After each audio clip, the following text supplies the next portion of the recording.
नमस्कार, आपके साथ मैं हूं दीपिका शर्मा और आप देख रहे हैं क्राइम तक। मिडिल ईस्ट में क्राइसिस काफी ज्यादा बढ़ चुके हैं और युद्ध हर दिन बढ़ता हुआ जा रहा है। इसी बीच ईरान को सबसे बड़ा झटका आयतुल्ला खामेनेई की मौत के बाद अगर लगा है तो वो लगा है केंद्रीय सुरक्षा के टॉप लीडर्स में से एक अली लारिजानी की मौत का। ईरान के सरकारी टीवी चैनल ने इस बात की पुष्टि की कि अली लारिजानी की मौत हो चुकी है। अली लारिजानी वो शख्स है, वो नेता है जो ईरान के लिए फैसले ले रहे थे। खामेनेई की मौत के बाद जो सबसे अहम जिम्मेदारी अगर किसी की थी तो वो अली लारिजानी की थी, लेकिन अब उनकी भी मौत हो चुकी है। कैसे मारे गए लारिजानी, उसके बारे में बात करें तो अब तक की मिली रिपोर्ट्स के मुताबिक 16-17 मार्च को इजरायली पीएम नेतन्याहू ने अपनी सेना को आदेश दिया था हमले करने का। ईरान में कुछ जगहों पर उन्होंने हमले करने का आदेश दिया। प्लान के मुताबिक सोमवार रात ईरान की राजधानी तेहरान, शिराज और तबरीज पर हमला किया गया था और सबसे बड़ा हमला तेहरान में हुआ। और पुख्ता इंटेलिजेंस के बाद सोमवार देर रात इजरायल के दावे के मुताबिक एक एयर स्ट्राइक में ईरान के सिक्योरिटी चीफ अली लारिजानी की मौत हो जाती है और उसके बाद ईरान के सरकारी टीवी चैनल पर इस बात की पुष्टि की जाती है और ईरान में इस खबर को सुनने के बाद मातम छा जाता है। और ईरान का सबसे बड़ा लॉस आयतुल्ला खामेनेई की मौत के बाद अली लारिजानी की मौत का होता है। और इस वक्त हर जगह हर खबर में ये देखा जा सकता है कि ईरान को कितना बड़ा झटका लगा है। आखिर लारिजानी है कौन और ईरान पर इसका क्या असर है, वो आपको बताते हैं। लारिजानी ने अपने करियर की शुरुआत ईरान इराक युद्ध के दौरान की थी, जहां वो रेवोल्यूशनरी गार्ड्स यानी कि IRGC में ब्रिगेडियर के पद पर तैनात थे, ब्रिगेडियर जनरल के पद पर। उन्होंने Islamic Republic of Iran broadcasting के प्रमुख के तौर पर भी काफी वक्त काम किया। 2025 में सुरक्षा प्रमुख बनने के बाद परमाणु नीति और क्राइसिस मैनेजमेंट में उनकी भूमिका और ज्यादा मजबूत होती गई और वो ईरान के लिए एक अहम असेट बनते गए। 28 फरवरी को एक हमले में सुप्रीम नेता आयतुल्ला खामेनेई की मौत हो जाती है, जिसके बाद से लारिजानी का नाम बार बार सामने आता है। लारिजानी उन गिने चुने लोगों में से एक थे जो इन बिखरे हुए हिस्सों को केंद्रीय कमान से जोड़ने की काबिलियत रखते थे। और ईरान में आयतुल्ला खामेनेई की मौत के बाद अगर सिचुएशन को कोई संभाल सकता था तो वो नाम था अली लारिजानी का। लेकिन अब उनकी मौत के बाद कौन संभालेगा, क्या होगा, ये देखने वाली बात होगी। उनके जाने से सिस्टम की कार्यक्षमता पर गंभीर सवाल खड़े हो रहे हैं।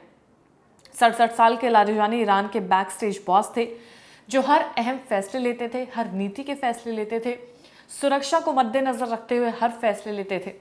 28 फरवरी को युद्ध शुरू होने के बाद इजरायल के निशाने पर होने के बावजूद वो सार्वजनिक रैलियों में दिखाई दे रहे थे। वो लोगों से अपील करते हुए भी नजर आ रहे थे।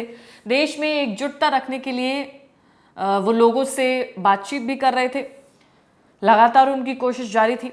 उनकी मौत से ईरान का कितना नुकसान हुआ है तो वो बात करें तो सबसे पहले अगर स्ट्रैटेजिक नुकसान की बात करें तो लारिजानी युद्ध, सुरक्षा और विदेश नीति के प्रमुख दिमाग थे। उनके जाने से फैसले लेने में गड़बड़ी हो सकती है, फैसले लेने में अब देरी भी हो सकती है। ईरान के लिए सबसे बड़ा लॉस है। लीडरशिप को बड़ा झटका लगा है। पहले ही ईरान के सुप्रीम लीडर आयतुल्ला खामेनेई की मौत हो चुकी थी। अब लारिजानी की मौत से टॉप लीडरशिप लगभग खत्म हो चुकी है। फैसले लेने की जो क्षमता है वो खत्म हो चुकी है। देश में पावर वैक्यूम, नेतृत्व की कमी बन चुकी है।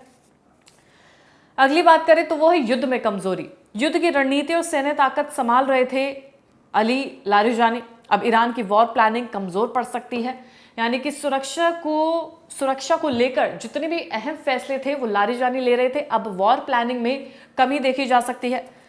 अगली बात करें तो सुरक्षा सिस्टम की कमजोरी भी उजागर हो चुकी है, क्योंकि इतना बड़ा नेता अपने देश में मारा गया है। इससे साबित होता है कि इजराइल की इंटेलिजेंस कितनी स्ट्रांग है और ईरान की फेल हो चुकी है।